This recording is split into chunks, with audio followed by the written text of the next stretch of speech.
नीति प्रकाश आर्य। स्वतंत्रता दिवस मनाना एक मूर्खता है। मुझे ये वीडियो बहुत अच्छा लगा। इस टॉपिक में बहुत अच्छी अच्छी बातें बताई।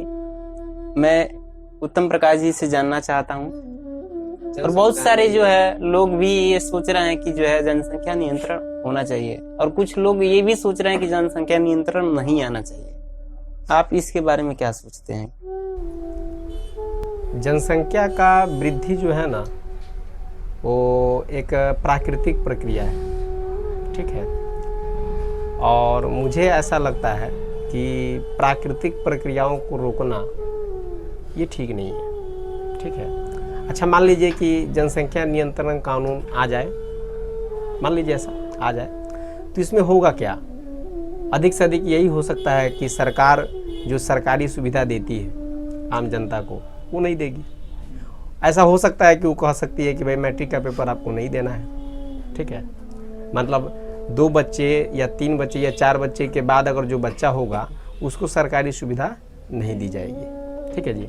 तो सुविधाओं में यही हो सकता है कि उसको मैट्रिक ना करने दे, या ये भी हो सकता है कि वो बैंक अकाउंट नहीं खोल सकता, या ये हो सकता है कि ट्रेन में उसको आने जाने के चीज़ें ना मिले, या हो सकता है कि आप ये जो कोटा से राशन वाशन मिलता है ये सुविधाएं ना मिले।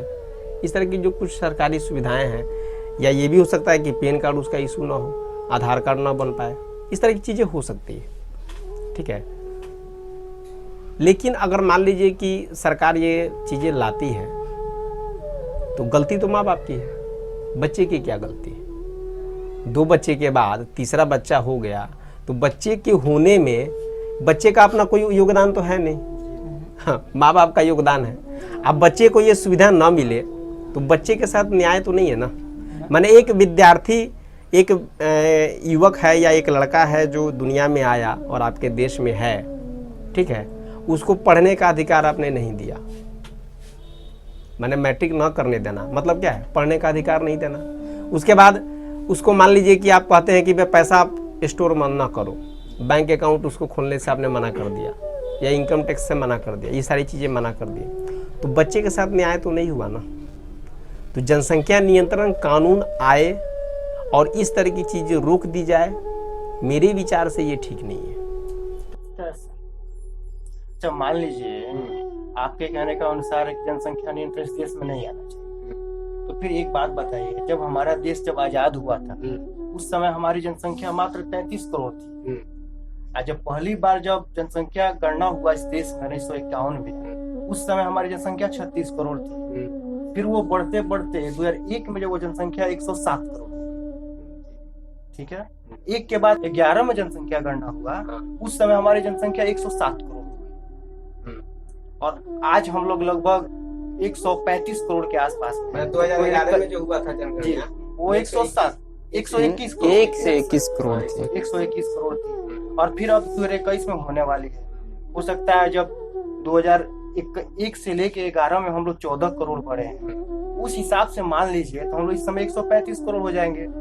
यानी मात्र हम लोग 10 साल में 5 ऑस्ट्रेलिया के बराबर हम लोग जनसंख्या बढ़ा रहे हैं, और भूमि हमारी बढ़ नहीं रही है, जनसंख्या बढ़ते जा रही है। तो ये भी तो संभव नहीं है, जनसंख्या को रोकना तो पड़ेगा, और नहीं रुकेगा तो उसके लिए उतना अनाज कहाँ से आएगा? हमारे पास भूमि कम है, और उधर चीन अपना कब्जा करते जा रहा है, पाकिस्तान कुछ कब्जा करते जा रहा है, भूमि तो घट रही है हमारी। और फिर जब इतनी जनसंख्या जब हमारी बढ़ रही है, इनको खाने के लिए भोजन चाहिए, कपड़ा चाहिए, मकान चाहिए, ये सारी जरूरतें कहाँ से पूरी होगी? और आप बोल रहे हैं कि ये प्राकृतिक प्रोसेस है, इसको रोकना नहीं चाहिए, फिर ये कैसे संभव है? जनसंख्या रुके कैसे? ठीक है, सवाल आपका बहुत अच्छा है।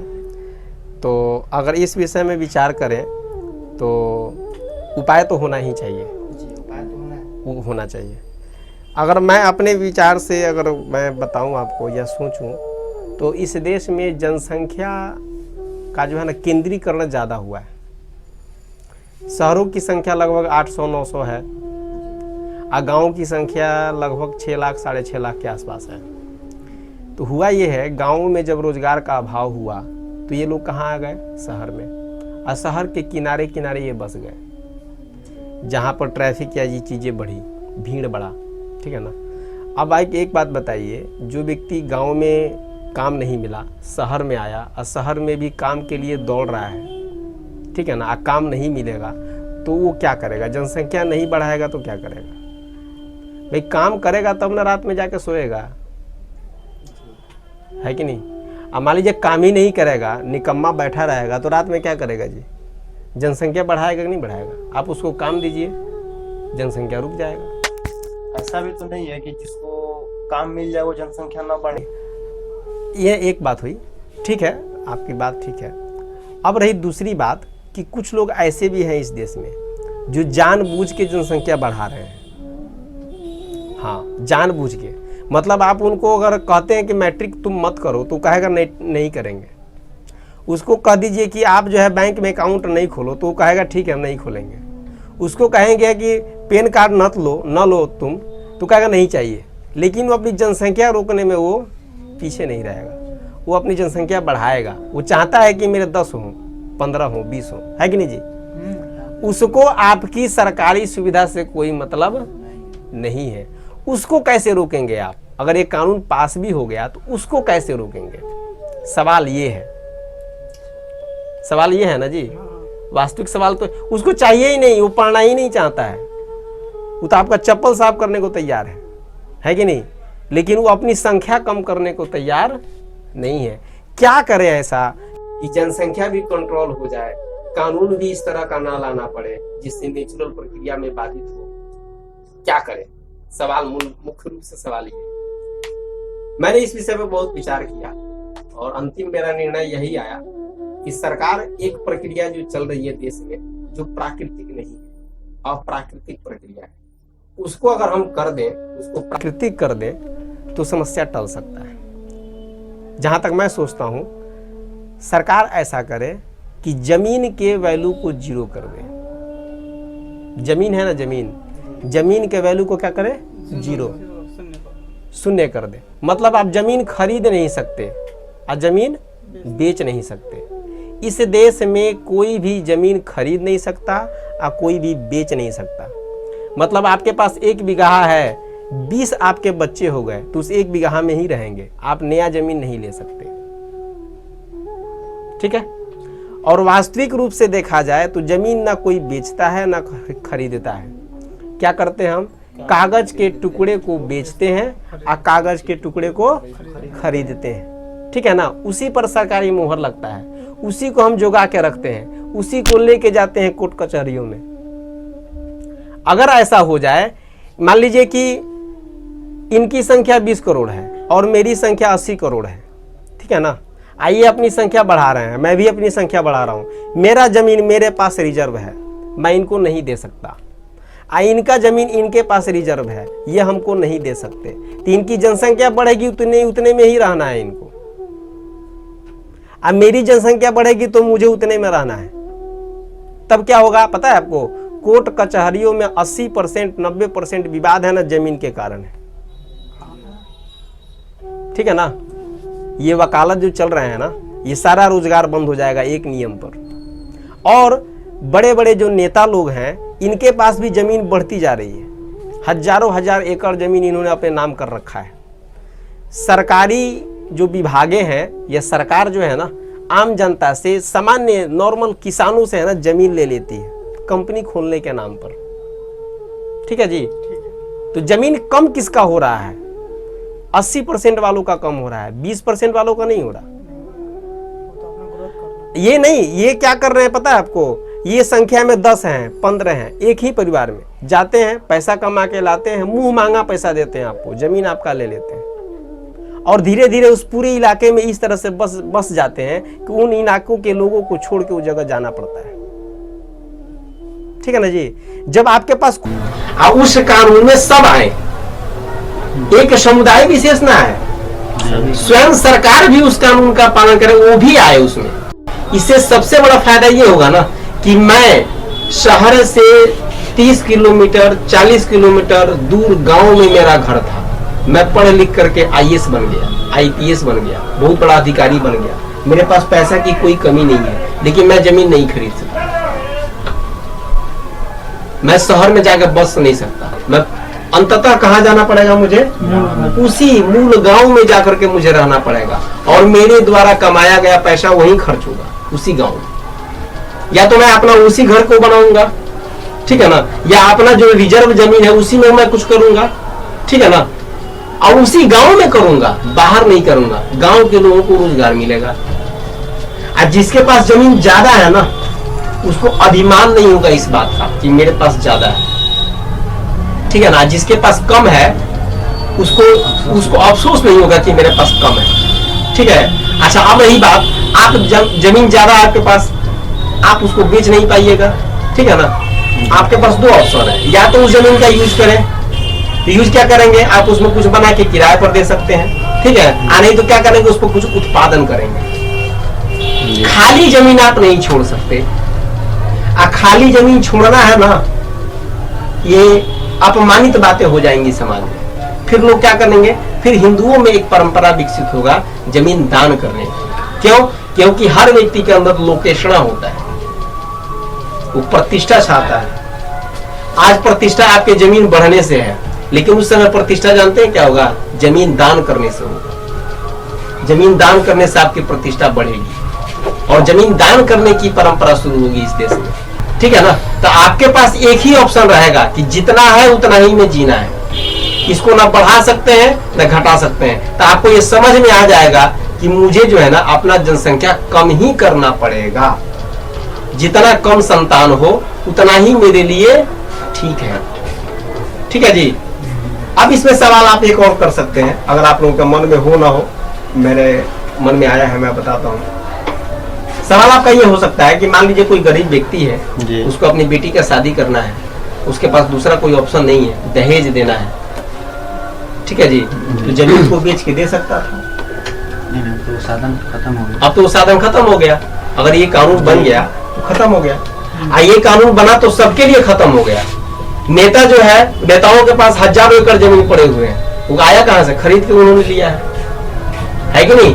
तो न सरकारें भी क्या करती है ना, सरकार गरीब किसानों का जमीन ले लेती है, खरीद लेती है, कंपनियों को दे देती है। धीरे धीरे किसानों के हाथ से जमीन छूट रहा है। बड़ी बड़ी कंपनियों, बड़ी बड़ी जो एम्पायर है, उनके हाथ में जमीन जा रहा है इस कानून के कारण से। अगर ये कानून हो गया तो वो जमीन रुक जाएगा, जहां है वहीं स्टॉप, ठीक है ना। अच्छा, अब रही बात दहेज वाली जो बात थी, आपसे मैं एक बात पूछता हूँ। दुनिया के कुछ ऐसे भी देश हैं जहां पर सरकार वेश्यावृत्ति के लिए लाइसेंस देती है, ठीक है जी। अगर आज उस देश में मेरे जैसा व्यक्ति जाए और कहे कि इस लाइसेंस देना की प्रक्रिया को बंद करें, इस कानून को परिवर्तित करें, तो आपको क्या लगता है वहां की महिलाएं विरोध नहीं करेंगी? विरोध करेंगे, करेंगे ना कि नहीं? ये बंद नहीं होगा, ये चलता रहेगा, चलना भी चाहिए। सरकार को और ज्यादा इसमें सुविधा प्रदान करे, लेकिन ये तो चलेगा। आज भारत में सरकार एक कानून बना दे कि इतने वर्ष के बाद अगर कोई व्यक्ति चाहे तो अपना आंख बेच सकता है, अगर व्यक्ति चाहे तो अपना किडनी बेच सकता है, ठीक है ना। व्यक्ति चाहे तो शरीर के अंगों को बेच सकता है, ठीक है जी। अगर मान लीजिए कानून आ गया, ठीक है, ये कानून 50 वर्षों तक चल गया। 50 वर्षों के बाद मेरे जैसा कोई व्यक्ति आ जाए और ये कहे कि ये कानून बंद होना चाहिए, तो क्या लोग विरोध नहीं करेंगे? करेंगे। क्यों? जानते हैं, आदमी परिस्थिति का गुलाम होता है, आदमी व्यवस्थाओं का गुलाम होता है, उससे वो बाहर नहीं सोच पाता, ठीक है ना।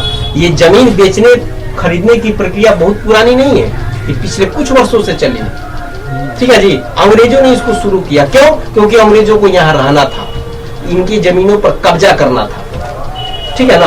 और भारतीय परंपरा ये थी ना, लोग जमीन दान करते थे। तो इसमें क्या होता था ना, दान आप कब कीजिएगा? जो आपके विचार के अनुकूल होगा, जिससे आपके विचार मिलेंगे, जिसके साथ आपका रहन सहन है, उठना बैठना है, ठीक है ना, जो आपके मान्यताओं में सम्मिलित हो सकता है, उसी को आप जमीन दान करेंगे, अन्यथा आप किसी को नहीं देंगे, ठीक है ना। लेकिन इनको है लेना था, तो इन्होंने एक प्रक्रिया चालू किया।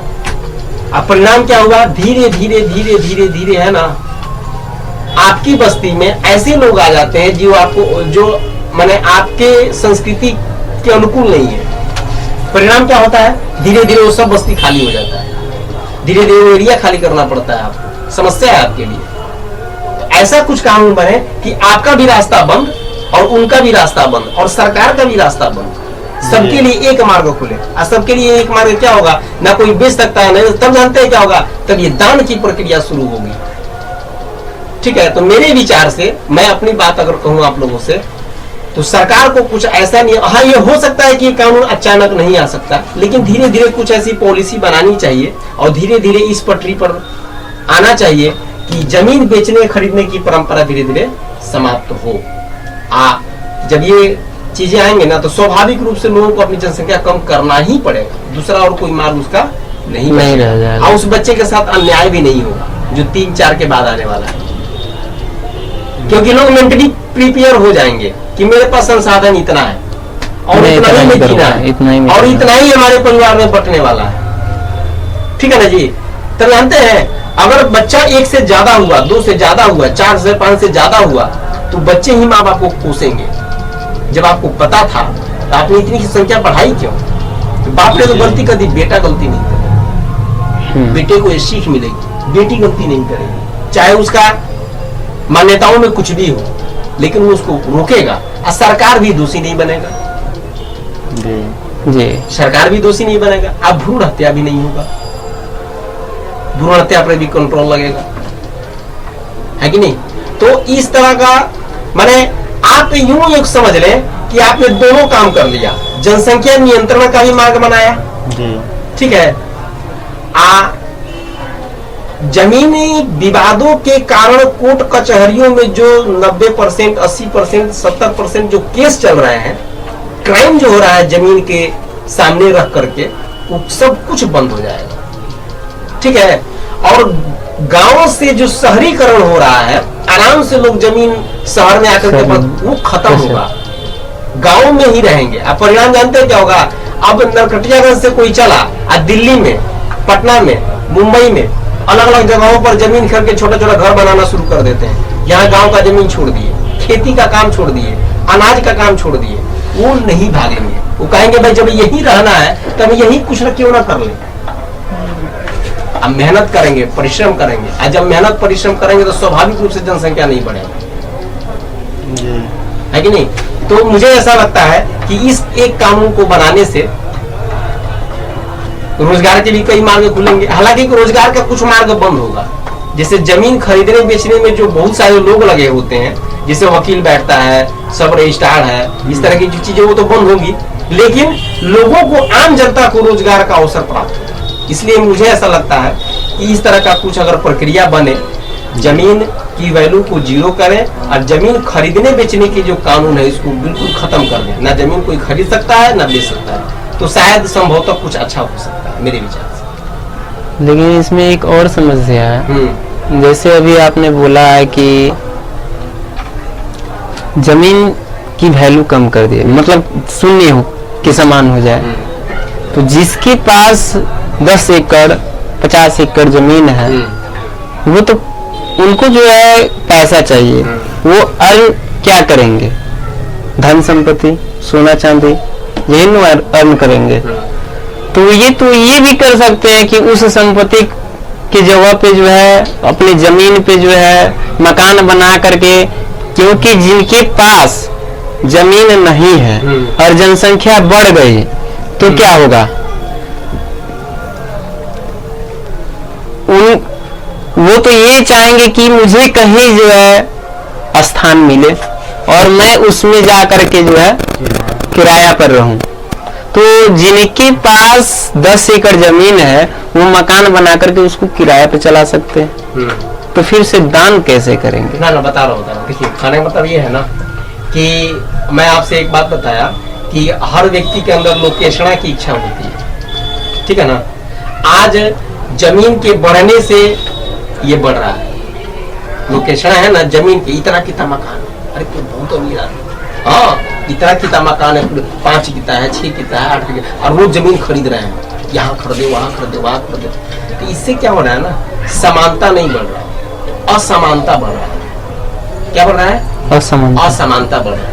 और दूसरा बात, उसके अंदर मानसिक जो दोष है अभिमान का, धन के अभिमान का, ये बढ़ रहा है। और ये धन के अभिमान जो है ना, उसको गर्त में ले जा रहा है। ठीक है, अब आप ये जो कह रहे हैं कि वो दान क्यों करेगा, वो दान क्यों करेगा? वो तो किराया पे लगा चला सकता है, चला सकता हाँ, है, चला सकता सामान्य है, रूप से किराया पे चला सकता है। गाँव के खेतों में जमीन है, वहां पर वो खेती कर नहीं पा रहा, ठीक है जी, वहां पर वो किराया नहीं दे सकता है, वहां पर वो किराया नहीं दे सकता, क्योंकि वहां के जमीन को उसको कुछ करना ही पड़ेगा। ठीक है ना, जमीन को कुछ करना ही पड़ेगा। लेकिन आप ये नियम अगर आ गया ना, तो हो सकता है कि 10 बरस 15 बरस 20 बरस, क्योंकि एक जनरेशन बीत जाता है सुधार होने में। मैंने प्रक्रिया आपके अनुसार प्रक्रिया धीरे धीरे प्रोसेस जो है धीरे धीरे, क्योंकि लोकेशन एक ऐसी चीज है ना कि धीरे धीरे लोगों को, जब एक व्यक्ति दान करेगा जमीन, ठीक है ना, उसके पास ज्यादा है, पड़ोसी के पास नहीं है, वो परेशान है, लोग हीन भावना से देखेंगे। आपके पास जमीन ज्यादा है, आप किसी को दान नहीं कर रहे, तो हीन भावना से देखेंगे, और वो हीन भावना है उसको प्रेरित करेगा कि हमको कुछ करना चाहिए। और नई पीढ़ी जब आएगी ना, नई पीढ़ी तो इस जैसे मान लीजिए अभी जो बच्चा जन्म ले रहा है, तो जन्म लेने के कुछ दिन के बाद ये टच वाला मोबाइल आ गया हाथ में, अब उसका शुरुआत यहाँ से हुआ। अब बाद में उस परिस्थिति में जिस बच्चे का जन्म होगा, वो इस प्रक्रिया में जन्म ले रहा है ना कि जमीन ना खरीदी जाती है ना बेची जाती है, वो तो इस प्रक्रिया शुरू हो रहा है। तो उसके मन में ये बात आएगा कि जिसके पास नहीं है उसको भी मिलना चाहिए। उसके मन में ये सवाल आएगा कि हजारों एकड़ जमीन के पास है, तो कानून इस तरह बना हुआ था, अब कानून ऐसा नहीं है, तो क्या करना चाहिए, तो काम ये डिस्ट्रीब्यूशन होना चाहिए उसका एक सामान्य तौर पर। धीरे धीरे प्रक्रिया आएगी। हिंदुओं में ये चीजें हैं, भारत में जो हिंदू समुदाय है उसके अंदर दान लेने और देने की प्रक्रिया है। अभी बहुत पुराने स्कूल है, बहुत ऐसे जगह है जहाँ देखेंगे वो दान को ही जमीन पर बना हुआ है, ठीक है ना। और आज लोग जमीन दान नहीं कर रहे हैं, क्यों? क्योंकि जमीन का वैल्यू है, जो वैल्यू ही जीरो हो जाएगा तो दान करेंगे, तो उसके दिमाग में एक ही बात आएगा, या तो हम उसका सदुपयोग करें, आना तो कहीं ना कहीं उसको दान करें। क्यों?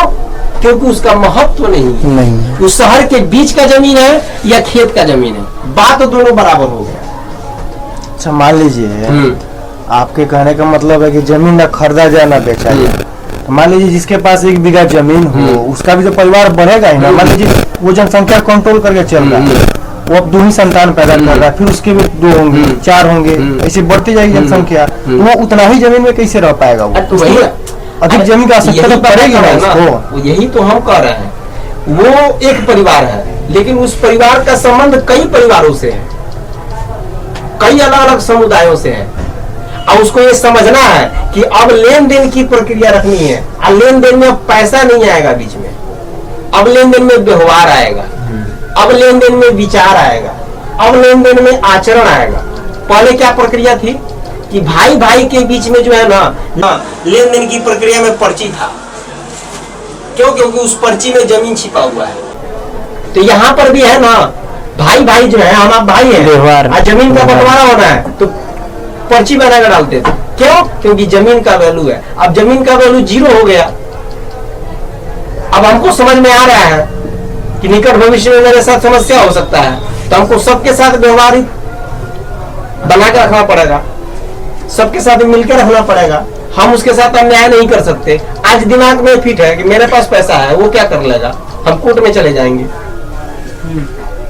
और उस समय पैसा खत्म, जमीन का वैल्यू खत्म, धन का अभिमान खत्म।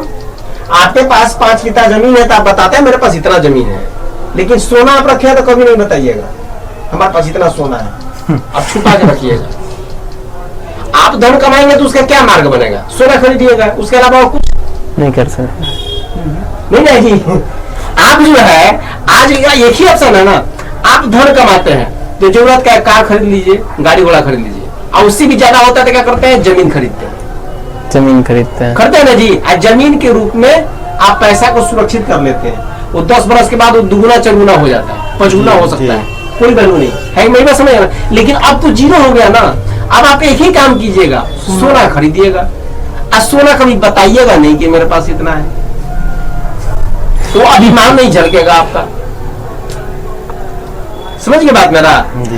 तब लोकेशन वाली बात होगी, तो आप क्या करेंगे? दान करेंगे। जमीन दान से ही आप करोगे, बस एक ही मुद्दा बच ही जाएगा। आप सोना दान करेंगे तो उसका भी महत्व नहीं होगा, ठीक है। उस सोने को क्या करेगा फिर?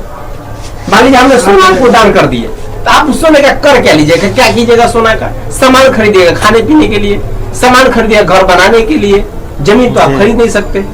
अब तो उतना कमी से आप कर ले रहे हैं, तब एक ही मार्ग बचेगा लोकेशणा का, केवल दान, जमीन दान करेंगे तो ही लोकेशणा बढ़ेगा। और लोकेशणा है ना, आदमी का स्वभाव है, ठीक है। इसलिए जो है ना, मेरे विचार से ये ठीक है। चलिए धन्यवाद, आप बातों से मुझे संतुष्टि हुई। अगले समय हम आपसे फिर से मिलेंगे। ठीक है, नमस्ते। धन्यवाद।